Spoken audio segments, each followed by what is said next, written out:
All right, a couple of cool features about the double wide. So first thing is, this is one of the only pits that has storage. The only pit, absolutely.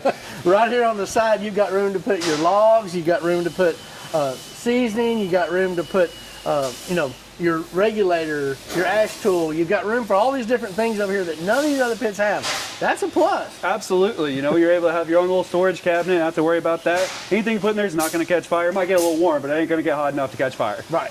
So these pits kind of operate in that reverse flow fashion. So the firebox is in the very bottom, with, you know, the CTO and the double wide and the Ultra Q, the JW. Those are the only ones that really have that fire underneath your food. Yep.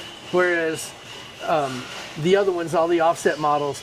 Now, don't get worried about that. We still kept in mind about keeping that fire and grease catch separate. There is a baffle wall and some insulation between the firebox and that grease chamber. We're going to make sure you're not catching fire anywhere. This is here for efficiency, y'all. Yep. So the fire is in the bottom, but it's separated from the cooking chamber with this stainless steel belly. And it has all that insulation he was talking about. So what happens is all of that heat and smoke goes into the back, sort of a double wall in the back, and enters this cooking chamber right above this top rack in the very top.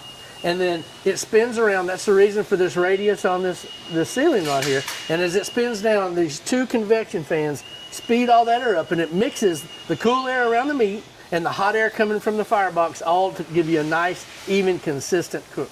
Yeah, like you said earlier, we want to make sure that we're moving heat and circulation throughout the cooking chamber as evenly as possible. But, you know, like we talked about, Mark, you know, that heat does come in from that top rack. So that top rack is going to be a little bit warmer compared to that bottom rack. So just keep that in mind. You can counteract that by putting smaller cuts on top, bigger cuts on bottom if you don't want to rotate your meat, or you can just go with the good old-fashioned, let's rotate your meat. Yeah, you're rotating the heat and the meat. You're a lot more even and efficient. If you're just rotating the heat, you've got to deal with a little more browning and a little faster cook on the top. But hey, you've got to learn your pit, bottom line. Absolutely.